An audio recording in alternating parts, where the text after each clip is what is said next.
नमस्कार, मैं हूं विकास कौशिक और मेरे साथ एबीपी न्यूज पर आप देख रहे हैं महासप्ताह। इस खास बुलेटिन में हम नजर डालेंगे इस हफ्ते महाराष्ट्र राज्य की प्रमुख खबरों पर।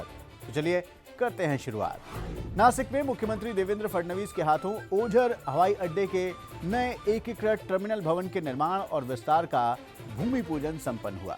ओझर हवाई अड्डे के विस्तार से नासिक के समग्र विकास को गति मिलेगी और यह जिला औद्योगिक विकास में नई उड़ान भरेगा, ऐसा विश्वास मुख्यमंत्री देवेंद्र फडणवीस ने इस मौके पर व्यक्त किया। आज ज्या प्रकारे आपलं जे रक्षा क्षेत्र में आज जिस प्रकार यहाँ कार्य चल रहा है और HAL के माध्यम से बड़े पैमाने पर उत्पादन शुरू हुआ है, नए और अच्छे ऑर्डर्स मिलने के कारण रोजगार के अवसर बढ़ेंगे। साथ ही बड़ी संख्या में कॉन्सुलरी यूनिट्स यहाँ स्थापित होंगी।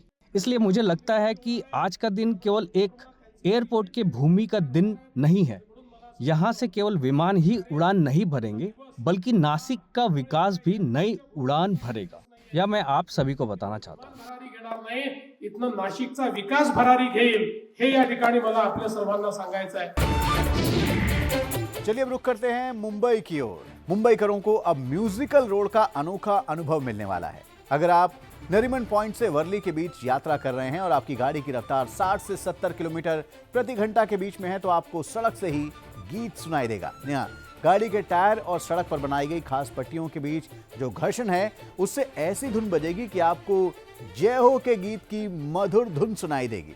इस अनोखे मेलोडी रोड का लोकार्पण मुख्यमंत्री देवेंद्र फडणवीस और उप मुख्यमंत्री एकनाथ शिंदे के हाथों हाल ही में किया गया।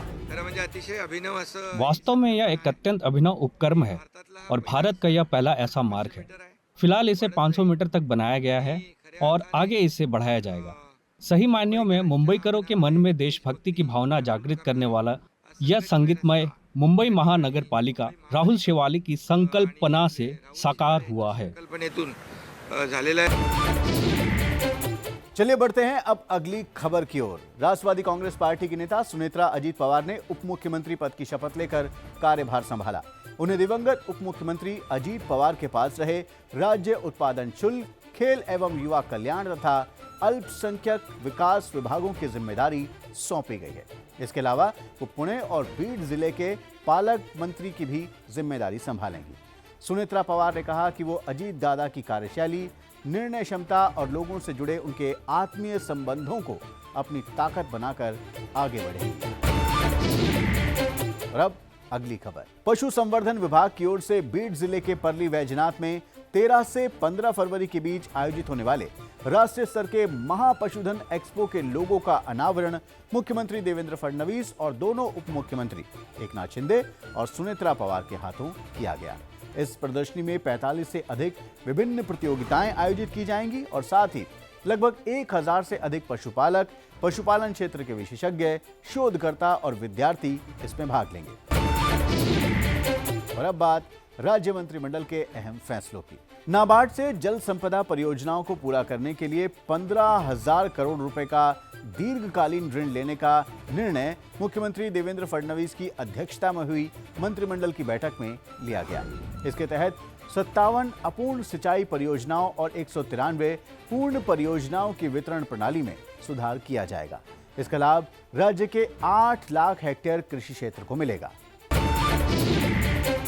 मंत्रिमंडल की बैठक में लिया गया एक और महत्वपूर्ण निर्णय इंदापुर तालुका के औद्योगिक विकास से जुड़ा है। महाराष्ट्र राज्य शेती महामंडल के रत्नपुरी मला की लगभग 1000 एकड़ जमीन महाराष्ट्र औद्योगिक विकास महामंडल को हस्तांतरित करने का निर्णय लिया गया। इससे इंदापुर में नई औद्योगिक बस्ती के विकास का रास्ता आधिकारिक रूप से साफ हो गया है। उप मुख्यमंत्री सुनेत्रा पवार ने कहा कि यह निर्णय केवल प्रशासनिक नहीं, बल्कि अजीत दादा पवार के सपनों को साकार करने की दिशा में एक ठोस कदम है और इसके लिए उन्होंने मुख्यमंत्री तथा संपूर्ण मंत्रिमंडल का आभार व्यक्त किया। और अब अगली खबर। नई दिल्ली के कर्तव्य पथ पर गणतंत्र दिवस के अवसर पर प्रस्तुत महाराष्ट्र की झांकी ने देश में प्रथम स्थान हासिल किया है। प्रिय गणराय के उत्सव की झलक इस झांकी में पेश की गई थी। मुख्यमंत्री ने इस सफलता के लिए पूरी टीम की सराहना की। और इसी खबर के साथ इस बुलेटिन में हो गया है वक्त आपसे विदा लेने का। देश और दुनिया की बाकी खबरों के लिए आप देखते रहिए एबीपी न्यूज, आपको रखे आगे।